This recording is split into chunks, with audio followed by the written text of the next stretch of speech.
Tenemos el gusto de saludar a todas las personas que en este momento están entrando al canal de Facebook a participar de este conversatorio.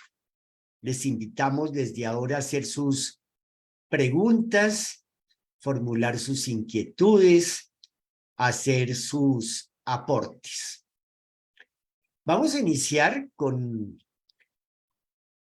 este conversatorio, una serie de 3 acerca de cómo con el yojismo podemos aprender a evolucionar. Un tema conveniente para que nos vayamos ambientando en él, lo podamos ir estudiando, lo podamos, por supuesto, practicar, tomando en cuenta que es un derrotero típico, propio del mensaje del maestre Renaud de la Ferrière y de su discípulo, el doctor David Juan Ferriz Olivares. Lo vamos a presentar en 3 etapas, de las cuales vamos ya en unos segundos a hablar. Y nos complace tener en esta tarde, en esta transmisión que realiza el Liceo de Síntesis de Bogotá, Delegación Bogotá, ya que el Liceo de Síntesis está en este momento con actividades en varias ciudades del mundo. Tenemos hoy la participación de la ingeniero de sistemas Rosalba Flechas Corredor, miembro de la Fundación Magna Fraternitas Universalis, docente de este liceo de síntesis, estudiosa de la obra de los fundadores y, por supuesto, también practica el yojismo, desarrolla investigaciones acerca de los temas que presenta para esta era el doctor de la Ferrière y su discípulo, el doctor David Juan Ferriz Olivares. Entonces, Rosalba, nos complace mucho tenerte nuevamente en este escenario y te damos la palabra. Muchísimas gracias, Edwin, por la presentación. Muchísimas gracias también por la invitación a formar parte de este conversatorio. Practicando el yojismo, aprendo a evolucionar. Voy a leer lo siguiente que nos va a introducir en el tema. El maestre Dr. C. Renaud de la Ferrière señala que el yojismo no es para convertirse, sino para evolucionar. Esta aclaración implica un proceso, una acción, ya que hay personas que se encuentran en estado de credulidad, otras que están pasando al estado filosófico de cuestionar y quienes ya están en disposición de aprender a evolucionar. Observemos dónde estamos, si en la credulidad, el facilismo, la dependencia, o estamos preguntando, cuestionando con análisis y autocrítica. Conocer y practicar el yojismo es una propuesta coherente con la naturaleza, con la realidad y con el ambiente cósmico en el que nos encontramos, que tal como está concebido, exento de dogmas, de creencias, de cualquier limitación, nos permite activar como filósofos que somos la indagación para abrir la búsqueda, para entender cómo se evoluciona. El yojismo puede practicarse en todo momento de la vida. Es un sistema completo que contiene orientaciones, métodos de aplicación práctica y sugiere una serie de disciplinas libremente consentidas basado en las tradiciones de sabiduría en la cual cada persona escoge lo que considera practicar con la orientación de un maestro. Excelente, Rosalba, era conveniente que repasáramos esta introducción para irnos poniendo en contexto, ya que el tema es amplio, es complejo, exige muchos años de estudio, de asimilación, de práctica, por supuesto. Estas prácticas, como lo acabas de indicar, son libremente consentidas. El candidato a practicar el yojismo va escogiendo su propio proceso con la guía de un maestro y, por supuesto, pues ello implica el que para esta época, para esta era del Aquarius, los seres humanos ya estamos en condiciones suficientes para entender lo que significa evolucionar. De eso nos vamos a ocupar ya próximamente. Vamos nuevamente a compartir pantalla para empezar a apoyarnos en una serie de diapositivas.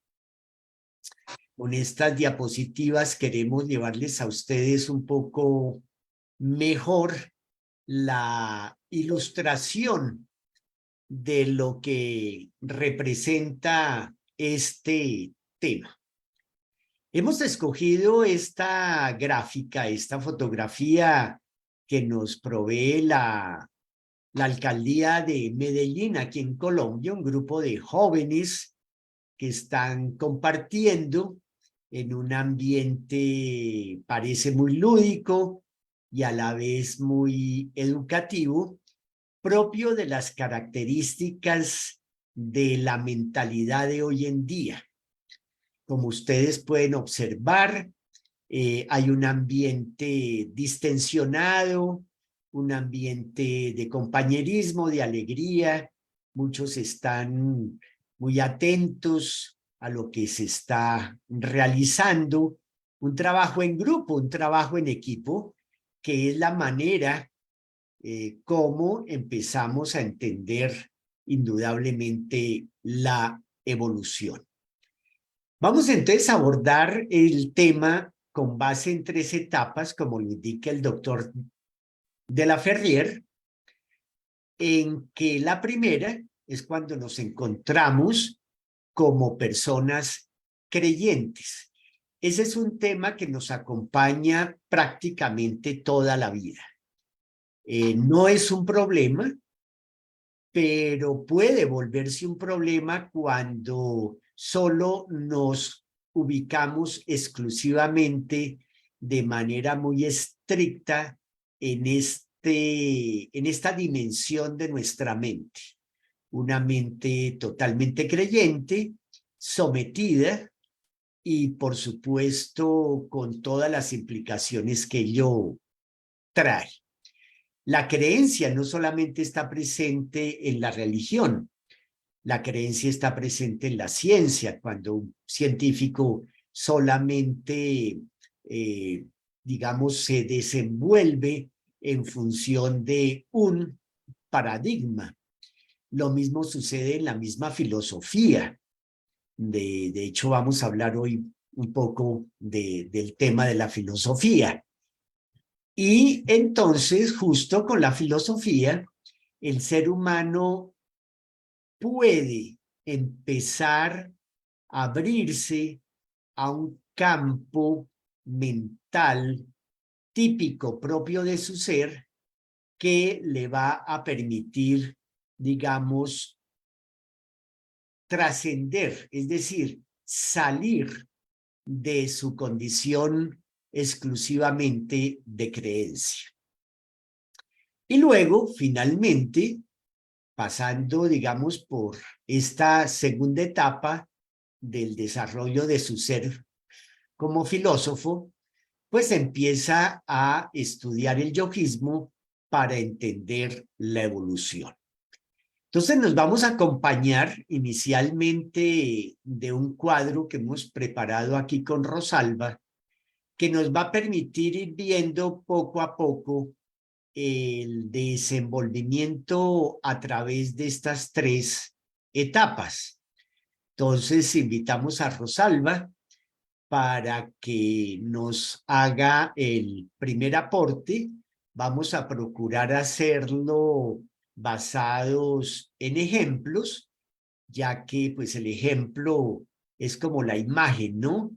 El ejemplo nos ayuda a entender muchas veces las cosas sin tener que recurrir a un estudio demasiado intelectual, demasiado académico, sino que vemos ya situaciones dadas sobre las cuales después podemos naturalmente ir a indagar un poco más.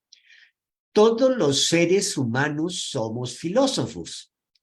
Lo hemos sido desde que la humanidad comenzó. Desde que la humanidad comenzó, el ser humano ha sido filósofo. Se ha preguntado, se ha cuestionado, ha indagado. Entonces, de hecho, lo hacemos todos los días, permanentemente. Cuando preguntamos qué hora es, estamos indagando. Cuando preguntamos qué transporte me sirve para ir a tal parte. Cuando los niños preguntan, mamá, ¿y de dónde vino mi hermanito? ¿De dónde vienen los niños? Y así sucesivamente. Entonces no es extraño que propongamos cultivar la pregunta, el cuestionamiento, pero eso sí, con mayor frecuencia, ante cada situación que estamos viviendo, preguntémonos. Y esa va a ser una pauta fundamental en este proceso. Adelante, Rosalba. Gracias, Edu. Bueno, teniendo en cuenta entonces este cuadro que tiene tres columnas, donde la primera hace referencia al creyente, la segunda al filósofo y la tercera a la evolución. Un primer punto es la persona crédula, sea la persona que fue bautizada en una religión. Ella dice, esto es lo que yo creo porque así me bautizaron, así me lo enseñaron desde niño. O sea, solo cree. Pasando entonces a la etapa de filósofo, empieza a cuestionarse, la credulidad es incierta, y más o menos hacia los 14 años o menos, la persona empieza a averiguar más y más sobre otras religiones. La vivencia en el colegio con sus profesores y con sus amigos le generan muchas inquietudes. Entonces, empieza a preguntarse, a darle curiosidad de averiguar en otras fuentes. Luego viene la etapa de la evolución. Voy a practicar entender. Entonces la persona dice, voy a estudiar religiones comparadas. Es importante saber qué tienen de común y qué las diferencia. Correcto, Rosalba, porque cuando nos damos cuenta que somos seres en el mundo, cuando somos seres del mundo, estamos en el mundo, pues sin duda y hoy más que nunca, con tanta información que nos llega por miles de canales, nos damos cuenta efectivamente de que existen otras creencias, otras religiones.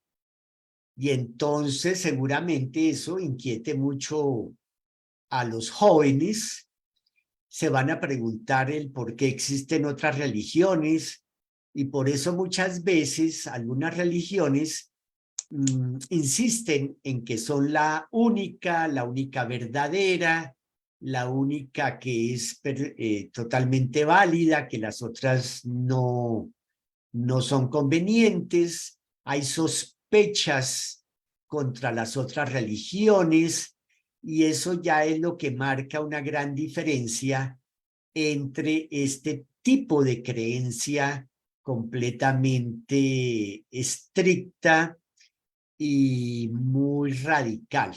Fanática. ¿Cómo dices? Fanática.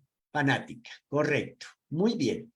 Bueno, entonces, todo ello pues nos va a permitir entonces ir observando cómo actúa la creencia en nosotros, cómo actúa la inquietud, cómo se despierta la inquietud y cómo vamos pasando a esa área, ese campo de la evolución.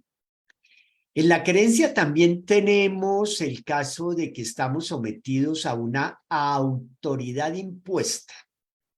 Esa autoridad impuesta puede ser el mismo libro representativo de esa religión. Es que eso lo dice la Biblia, eso lo dice tal libro, eso lo dice la palabra de Dios, y ya esa es una autoridad.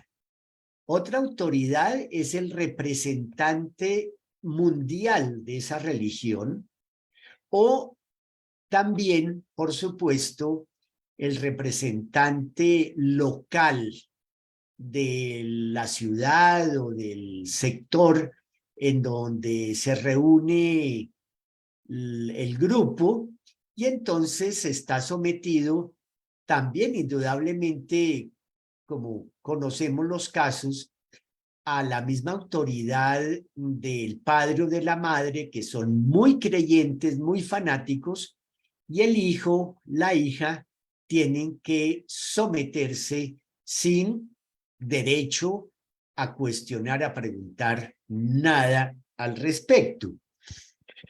Luego está allá en el fondo, seguramente, en silencio, de pronto con mucho miedo, la persona, el joven puede empezarse a cuestionar esa autoridad, a cuenta de que esa autoridad me dice lo que tengo que hacer.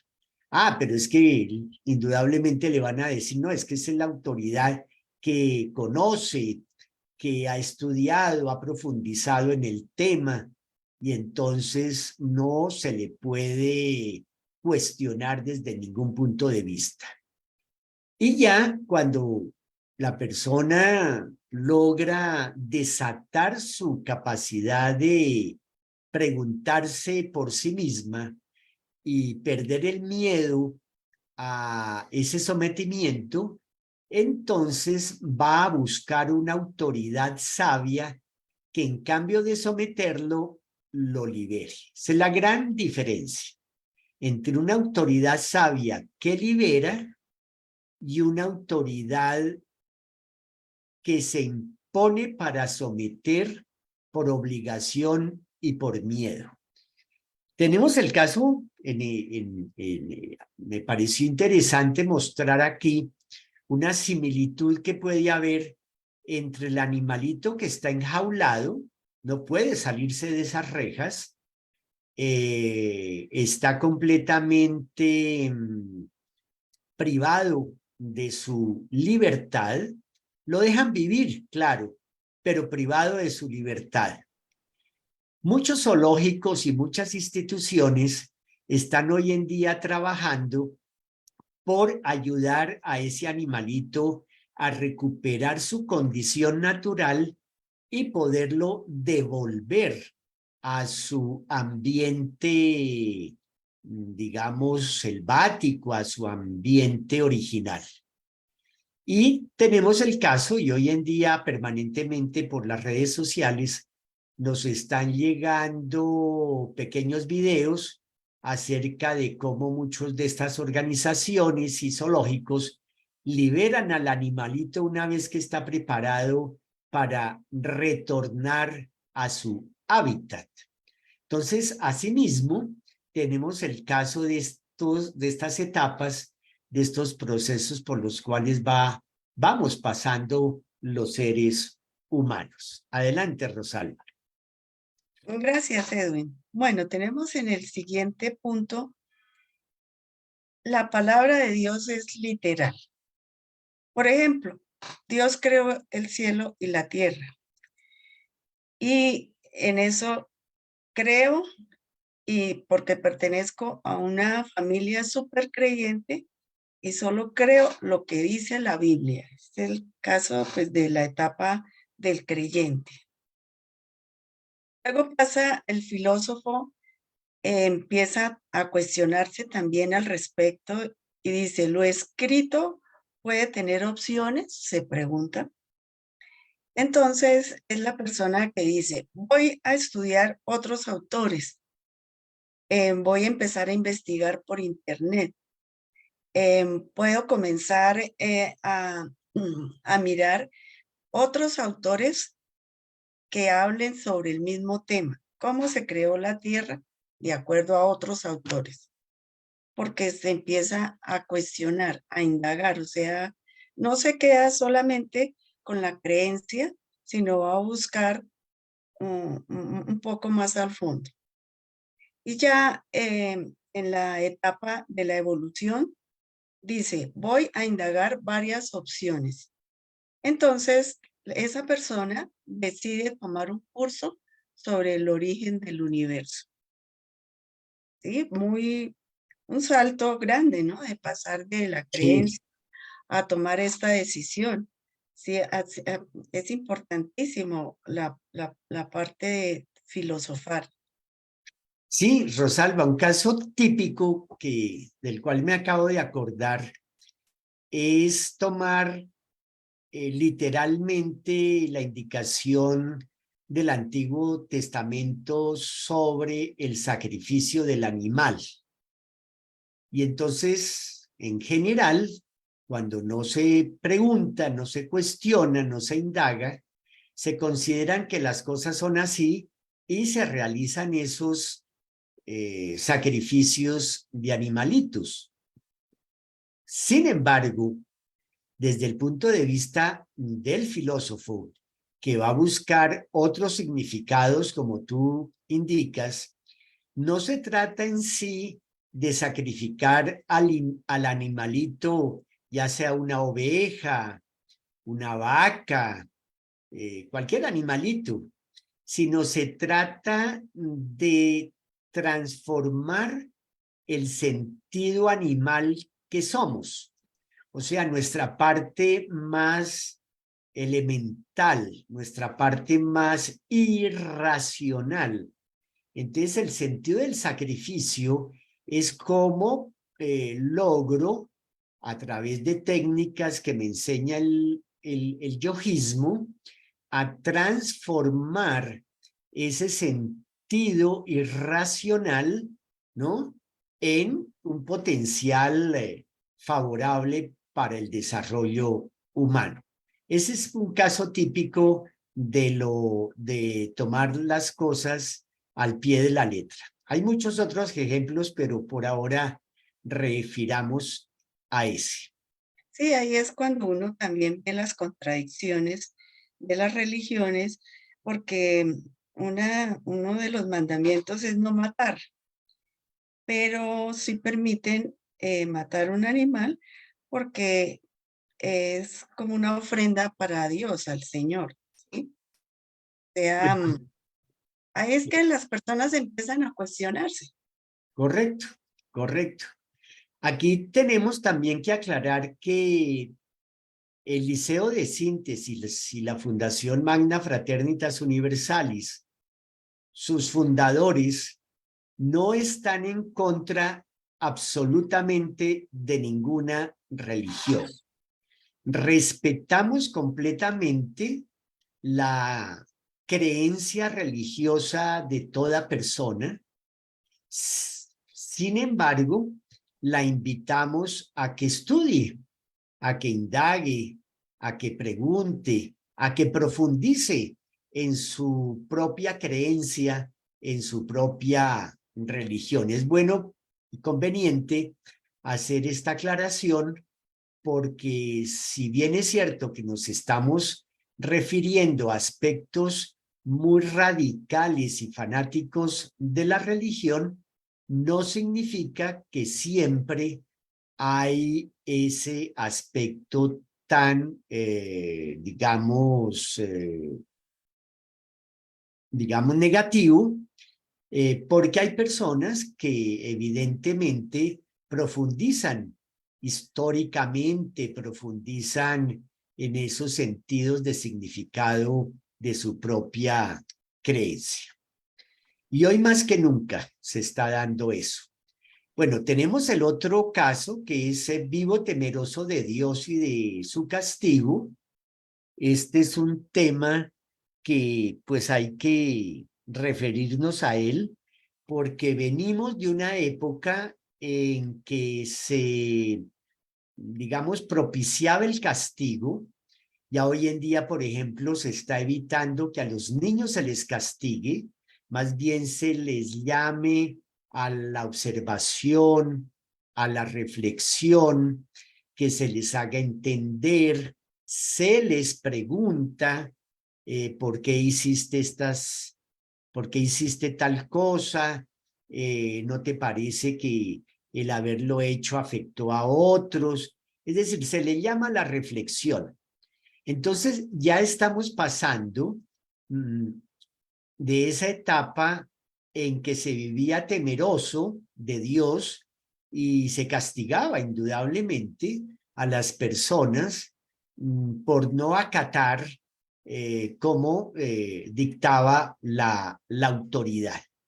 Hoy en día hay muchos estudios al respecto, tanto en el campo de la didáctica, de la misma filosofía, y de la ciencia de la educación. Entonces ya en un momento dado, el joven que va despertando su ser filosófico se va a preguntar si efectivamente Dios es castigador, porque es muy curioso y llama mucho la atención cómo así que Dios terminó siendo castigador. ¿Eso cómo surgió? ¿En qué momento? ¿Cuál fue el origen de ese sentido castigador, negativo de Dios? Entonces aquí observamos cómo muchas veces a Dios se le han dado características antropomorfas, es decir, características del ser humano, que el ser humano sí tiende a castigar, a regañar, aunque como decíamos, en este momento esa actitud está indudablemente cambiando.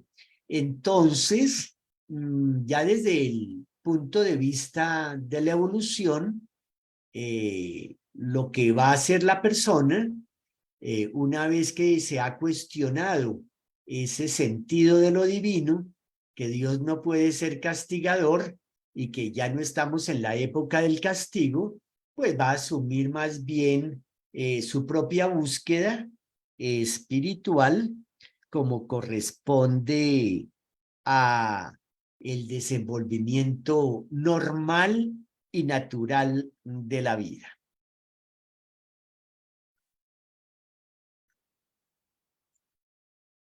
Luego viene, estoy limitado a la doctrina. No puedo hacer algo diferente, dice la persona creyente. Es lo que Dios me tenía asignado. Entonces se conforma,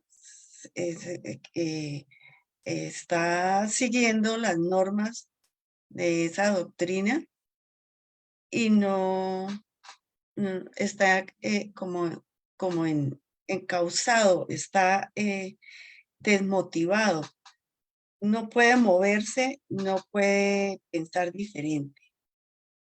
Ya el filósofo dice, ¿puedo explorar? Entonces comienza a preguntarse y a dudar, ¿quién soy yo? ¿De dónde vengo? qué estoy haciendo en este mundo. También le surge la inquietud de que puedo preguntarme sobre Dios o está prohibido. Si ya empieza a indagar, se sale allá de esa norma tan estricta y empieza a cuestionarse. Y en la etapa de la evolución dice, voy a integrar con espíritu de síntesis.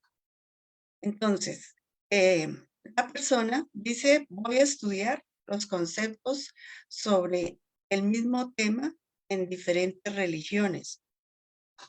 Por ejemplo, sobre la manifestación de los avatares cada 12.000 años. Les ha dado un salto bastante grande. La, la, la manifestación de los avatares cada 2000 años. Hace 2000 años se presentó Jesús el Cristo, que correspondió al avatar de la era de Piscis. Hace 4000 años fue Krishna, el avatar, que correspondió con la era de Aries, y así sucesivamente.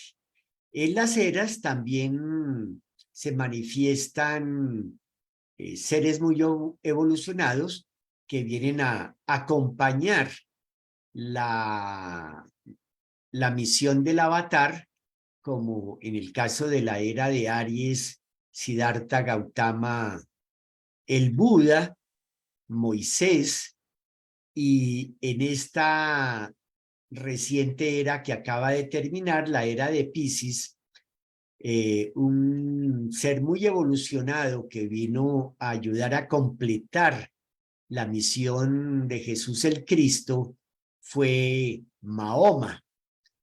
Y hoy pues ya se reconoce la importancia a la cultura en general y a la cultura espiritual de todo lo que ha venido implicando la profundidad de la comprensión de la enseñanza crística del Islam. Entonces es algo que vale la pena que estudiemos indudablemente. Tenemos aquí el caso también de que mi grupo me acepta si soy sumiso, pero ¿y si mi grupo me rechaza, qué voy a hacer? Tenemos el caso de una experiencia durante la época en que nuestra hija estaba en el colegio. Una madre de familia me llama un domingo supremamente ansiosa, muy temerosa, angustiada, porque acababa de encontrar esa mañana a su hijo con un libro de magia. Y eso le pareció, pues, lo peor de lo peor, como su hijo de unos 10, 11 años estaba leyendo un libro de magia, algo que no podía concebirse dentro de su concepción creyente. Entonces me llamó a pedirme el favor de que yo hablara con el niño y le dijera lo malo que estaba sucediendo. Y resulta que ya sabemos que lo malo y lo bueno propiamente no existe, esa visión dual de la realidad no conviene, no compete, no existe, es un invento, una ficción. Y entonces yo lo que hice fue procurar decirle a la mamá que se calmara, que mirara las opciones desde otro punto de vista, que por qué no más bien fomentaba esa inquietud en su hijo respecto a investigar otras áreas, otros temas del saber, pero indudablemente por su fanatismo, ella no podía concebir otra opción que condenarlo a que no fuera a seguir estudiando temas que no estuvieran dentro de su canon, dentro de su creencia. Entonces ahí hay un miedo, se busca un miedo a que el grupo lo rechace a uno, el grupo familiar, primero que todo, lo cual es terrible, Ya hoy en día conocemos muchas películas que se están haciendo de grupos ultraortodoxos y grupos ortodoxos que prácticamente someten a los hijos a unas condiciones realmente contrarias a toda sentidos de la salud psicológica, les afectan psicológicamente y vemos cómo muchas de estas personas jóvenes también están logrando liberarse de esos rígidos condicionamientos en los que han nacido sin ninguna culpa, por supuesto. Eso pues también es bueno conocer de estas películas, porque el cine en eso está haciendo una muy buena labor.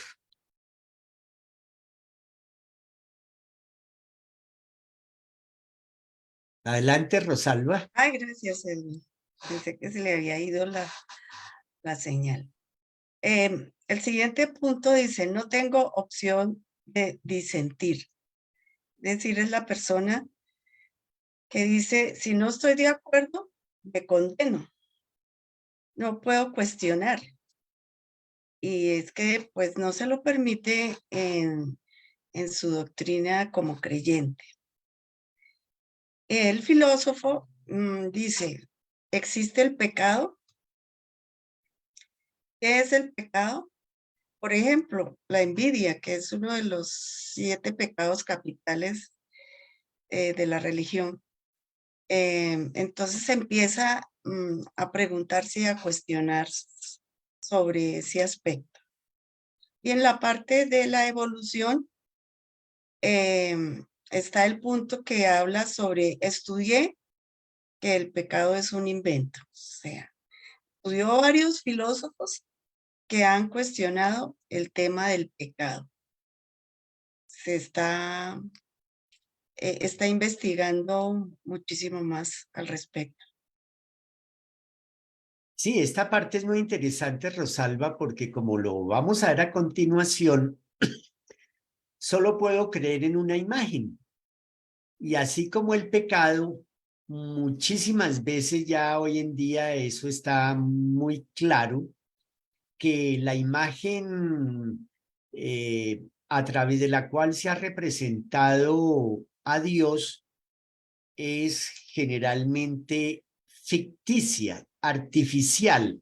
Es un artificio completamente válido, estudiado y trabajado por grandes artistas, en fin, motivo también de veneración, muy respetable, por supuesto, pero en el fondo es ficticio.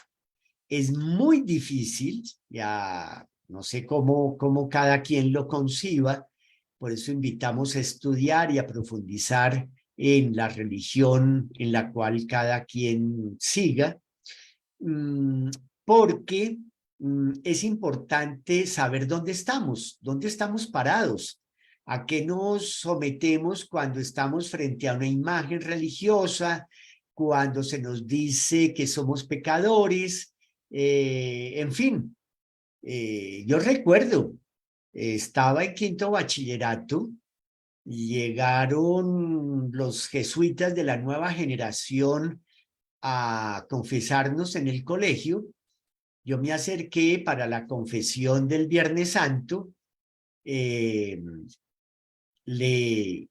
participé de mis pecados al jesuita y con cierta preocupación me dijo, pero ¿usted considera que esos son pecados? Pues no. Entonces me dijo, tranquilo, váyase porque no tengo de qué Perdonar. absolver, de qué perdonarlo. Entonces, hay que cuestionar en ese sentido bastante, con cuidado, con respeto, no irnos a poner en contra de nuestra familia, así porque sí. Esto me pasó a mí. Yo muchas veces me puse en contra de mi familia de manera un poco agresiva. Era la época.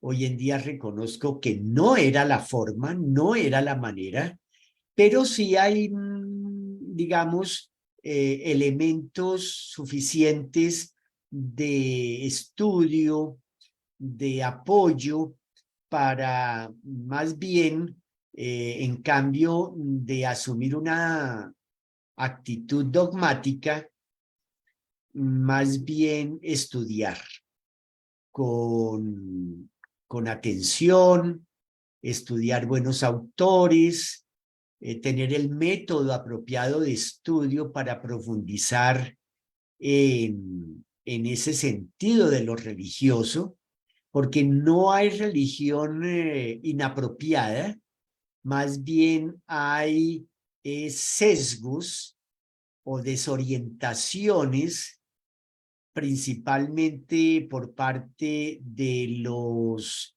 directivos, de las autoridades religiosas, que muchas veces tampoco han estudiado suficientemente, sino solamente la parte teológica. Entonces eso tiene en este momento, nos tiene ante una situación bastante delicada. Los jóvenes hoy en día están cayendo mucho en la drogadicción, están cayendo en una desorientación muy fuerte, precisamente por una falta de orientación de lo que significa la vida, que es un aspecto fundamental de la filosofía. Además de preguntarnos, la filosofía nos enseña cuál es el significado superior de la vida. Si no tenemos claro cuál es el significado superior de la vida, pues difícil poder vivir apropiadamente. De ahí que se caen los vicios del tabaquismo, el vicio del alcoholismo, de una sexualidad completamente desorientada, libertina, muchas veces también agrediendo el cuerpo, eh, porque no hay esa orientación. Ya Víctor Frankl, después de su tremenda experiencia en los campos de concentración nazi, escribe el libro del hombre en busca de sentido, porque se da cuenta de que hay algo superior en todo ser humano, hay algo trascendente en todo ser humano que le permite vivir más allá de las dificultades que se le pueden presentar ocasionalmente en la vida. Y logró superar las terribles circunstancias de un campo de concentración junto con otros compañeros, porque no fue el único, y escribió El hombre en busca de sentido. Cuando escribió este libro, le cambió de nombre y le puso El hombre en busca de sentido. Vendió muchísimos ejemplares y me llamó mucho la atención que ahora en la época de la pandemia fue el segundo libro más vendido en todo el mundo. Entonces, es una reflexión propia de la filosofía a que en casa, en familia, en los colegios, en las escuelas, en los grupos de amigos, pues busquemos estudiar cuál es el sentido superior de vivir. En eso estamos también trabajando a través de algunos de los temas que estamos presentando en el Liceo de Síntesis algunos domingos. Entonces es muy importante esto porque cuando el joven encuentra el sentido superior de la vida, no va a caer fácilmente en el vicio, porque hay como una especie de escudo real de fortaleza moral, de fortaleza psicológica, que le permite decir: yo no me dejo someter al vicio por simple tendencia de grupo. El grupo casi que me obliga a fumar o el grupo me obliga a consumir droga, ¿no? Yo puedo más bien orientar a mi grupo, ayudarle a mi grupo a que salga de esos vicios. Muy bien, sigue Rosalba. Bien interesante, Edwin, todo lo que has dicho. El siguiente punto dice, solo puedo creer en un dogma, como por ejemplo el dogma de la Santísima Trinidad. Y hay de que se cuestionara o se indagara, ¿no? Así era y así tenía que creer. El filósofo dice, ¿puedo escapar del dogma? ¿Existe la Trinidad en otras religiones? Empieza a preguntarse, a cuestionarse.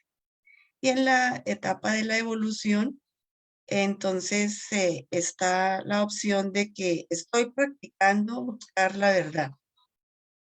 La verdad, al fin sí es un dogma o no es un dogma. Y busca algo que es entender que los dogmas se pueden estudiar.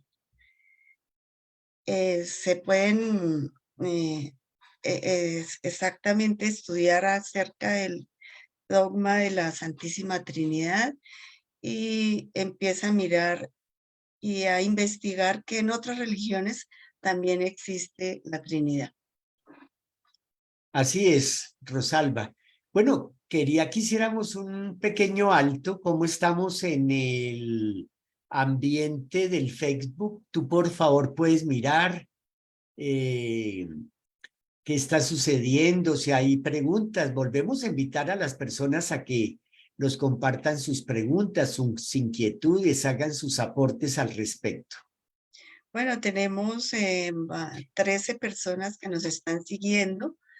Hoy en Colombia este domingo forma parte de un puente largo festivo. Mañana es fiesta y seguramente muchas personas no pueden mirar el Facebook sino en la siguiente semana. De todas maneras, hay un saludo muy especial de Ángela Álvarez desde Medellín y desde El Salvador también nos están saludando, también desde Panamá. Muchas gracias por sus saludos. No hay preguntas todavía. Bueno, continuemos entonces. Ya estamos terminando esta primera parte en que el creyente se le dice no puedo ser lo que soy. Este es un punto supremamente importante con el que terminamos esta primera parte. No puedo ser lo que soy, porque indudablemente una creencia me somete a una serie de condicionantes en las que no puedo permitirme ser lo que soy.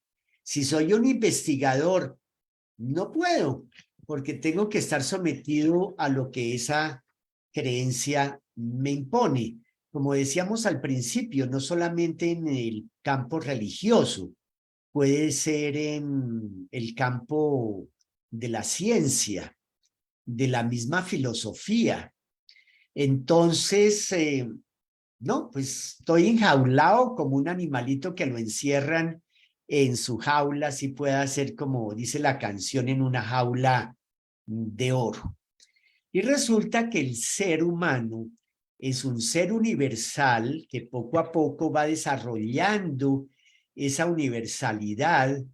Puede ser hoy un científico, puede ser también un filósofo, un artista, un didacta, pero si está sometido a unas condicionantes paradigmáticas, pues no va a poder.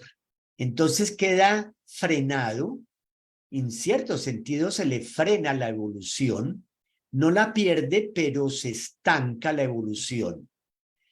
En el aspecto filosófico, entonces la persona va a decir, ¿y es posible transformarme? Es posible que yo pueda seguir estudiando mi religión sin ser fanático. Puedo indudablemente profundizar en la historia de mi religión sin miedo, porque me interesa mucho los procesos históricos por los cuales ha pasado mi religión. Ejemplo, la Iglesia Católica en los primeros años del cristianismo se estudiaba la reencarnación. Luego, en el siglo IV, en el Concilio de Nicea, se dictaminó el hecho de que las vidas sucesivas cambiaban en el concepto de la vida perdurable y ya no se siguió practicando el estudio de la reencarnación. Entonces es interesante saberlo, conocerlo. ¿Qué pasaba antes? ¿Qué pasó después? ¿Por qué en el Concilio de Nicea sucedió eso? Y así sucesivamente. Entonces, ¿cómo han ido evolucionando los dogmas? Hay un libro muy interesante del cual nos hacía referencia el maestre doctor David Juan Ferriz Olivares, escrito por Erich Fromm, que se llama justamente El dogma de Cristo. Entonces lo invitamos a todas las personas a adquirir este libro, a leerlo, a estudiarlo, porque los dogmas también van evolucionando y hay un interesante enfoque de este autor, un psicólogo humanista, Erich Fromm, que nos hace ver la importancia de la evolución del dogma. Entonces, por eso es muy importante saber los orígenes de la religión, conocer su historia, pero también indagar otros aspectos fundamentales en el campo de la religión. Entonces, cuando incursionamos en el yojismo, vamos observando, vamos estudiando que el ser humano está constituido por una serie de potenciales, por una serie de facultades que es conveniente desarrollar, porque de lo contrario le pueden acarrear un problema moral fuerte, un problema de salud mental fuerte, y de eso está en gran parte lleno un libro muy interesante que escribió Carl Gustav Jung, que se llama Psicología y Alquimia, donde muestra a las claras muchos casos de sus pacientes que llegaban a consulta soñándose una serie de situaciones muy contradictorias, que lo que les estaba diciendo el inconsciente es que necesitaba solucionar esa dualidad, solucionar esa, digamos, contradicción, porque de lo contrario se iba a enfermar o estaba enfermándose. Muy bien, Rosalba. Entonces, hemos terminado aquí en esta primera parte. Vamos a comenzar a ver la segunda, en donde vamos a hacer una pequeña incursión, y digo pequeña porque el campo es muy amplio, a nuevamente darle cierto énfasis a la filosofía de acuerdo a las referencias que nos trae el doctor de la Ferrier en el primer volumen de los propósitos psicológicos, cuando se refiere a un gran filósofo alemán. Alemania ha tenido la oportunidad de destacarse por sus genios en filosofía, en otros campos indudablemente también, y Karl Jasper es un filósofo existencialista supremamente profundo que muestra a las claras un tema acerca justamente de la creencia, de la religión, pero también escribe un libro que se llama La Filosofía. Aquí lo quiero presentar, que lo conseguí en los años de 1990, lo compré aquí en Bogotá, Colombia. La Filosofía, muy interesante el libro, en donde el doctor de la Ferrier reconoce los aportes de este filósofo, así como de muchos otros, en donde él dice que filosofar es trascender. ¿Y qué quiere decir eso? ¿Qué quiere decir que filosofar es trascender? Por eso hemos puesto aquí, en esta área azulada, ¿sí? Filosofar es trascender. La frase traspasa los límites de esa área azulada, ¿cierto, Rosalba? ¿sí? Entonces, ¿tú quieres referirte al respecto? Sí, Edwin, relacionado a filosofar como trascendencia, traigo a colación un ejemplo de un parque que visitamos hace relativamente poco, un mes. Es el Parque Jaime Duque, que fue inaugurado por Jaime Duque Grisales, que es una personalidad de la aviación civil en Colombia. Él quiso crear un espacio cultural y recreativo para toda la familia con el ánimo de generar ganancias para ayudar a entidades sin ánimo de lucro dedicadas al servicio de los ancianos, de los adultos y de los niños. ¿Sí? Eso fue lo que él quiso dejar como trascendencia. Es una dependencia dedicada a actividades de conservación y educación ambiental. Capacita estudiantes de diferentes profesiones en el estudio y manejo de especies silvestres y sirve de apoyo a las autoridades ambientales al brindar un hogar de paso a aquellos animales que han sido decomisados. Allí se atienden, se recuperan para luego definir su ubicación definitiva o su reintroducción en su medio natural. Cuenta con ejemplares de unas 200 especies. Se destacan especies de aves, monos, serpientes, felinos. En la actualidad es la sede para la región andina del programa de cría con fines de liberación del cóndor de los Andes de Colombia. Esto me pareció pues un ejemplo bastante práctico para poder entender la filosofía como trascendencia. Correcto, Rosalba. Sí, es un ejemplo de muchos, muy interesante, indudablemente, porque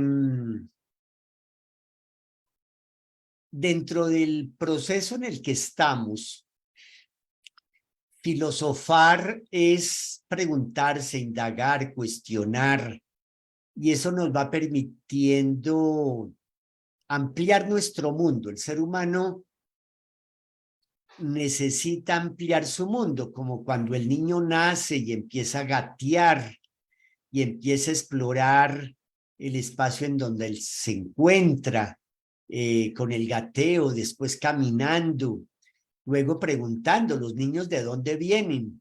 Entonces ya la mamá le dice, no, los niños ya no los trae la cigüeña, ni siquiera vienen de París, ¿cierto? Y entonces el niño dice, ¿y los regalos de Navidad quién los trae? Y entonces ya hay familias que les explican que la tradición del Papá Noel es un mito muy interesante que tiene una enseñanza muy profunda, pero los regalos no los trae Santa Claus, los traen los papás que han hecho un esfuerzo muy interesante por conseguirlos. Entonces la filosofía nos abre al mundo, nos permite reconocer a Dios, nos permite reconocer a Dios a través de sus manifestaciones, nos permite estudiar a fondo las indicaciones dadas a través de los libros sagrados, también nos enseña a descubrir el sentido superior de la vida, qué sentido tiene vivir, y por eso filosofar es trascender, en el sentido de que, como dice aquí Jasper, el mundo no es solo empíricamente consistente, sino que es además lo que animo. Entonces yo quería preguntarle a Rosalba si tú en este momento nos puedes vender 1 kilo de esperanza. No, no, eso no se puede, la esperanza no es negociable, no se puede comprar, ¿sí? La persona que quiere practicar la esperanza, la aplica de otra manera. O sea, tiene su objetivo y espera sus resultados, de acuerdo a todo el trabajo que la persona hace para obtener esos resultados. O sea, espera algo dependiendo de lo que esa persona invierte, pero no se puede comprar. ¿No se Tampoco puede se puede comprar? comprar, tampoco se puede ni vender ni comprar 1 kilo de amor, por ejemplo. Por ejemplo, El correcto. amor no se compra ni se vende, como dice la canción, ¿no? Nace o no nace, y la persona lo da o lo comparte. Sí, lo empírico es el mundo físico. Y resulta que muchas veces consideramos que lo único que existe es el mundo físico, mecánico. De ahí que también aspectos en la ciencia han considerado que la realidad es solamente empírica. Y resulta que el filósofo le hace un gran llamado al científico y le hace un gran llamado a la persona practicante de una religión, al creyente, y le dice, mire, el mundo no es solamente lo que usted supone que es algo más. Es algo más, venga, miramos a ver qué más es. El mundo que se circunscribe a su creencia, sea científica o religiosa. Entonces, es importante también lo que anota Jean-Paul Sartre. Este es un filósofo francés del siglo pasado, en que él dice que se piensa a sí mismo. La filosofía es cuando el ser se piensa a sí mismo. Ojo, se piensa, se estudia, se conoce, se indaga, se pregunta por sí mismo y además piensa en lo que no es él. Es decir, va a pensar en su compañera, va a pensar y a considerar que la otra persona, su hijo, su hija, sienten, son seres humanos que tienen vida propia y no los considera como si fuesen una, llamémosla, proyección o extensión del mismo, como si fueran parte de sí mismos y tuvieran que hacer lo que él considera que debe hacerse.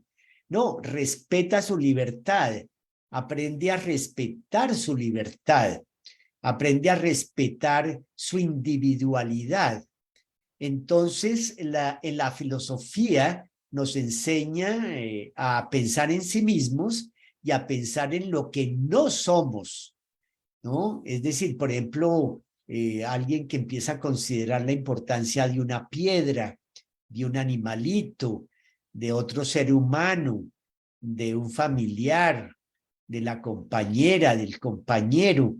Y entonces eso es fundamental porque de lo contrario sigue sucediendo tanta agresión y tanta violencia que tenemos a nivel de los hogares y al interior de los colegios.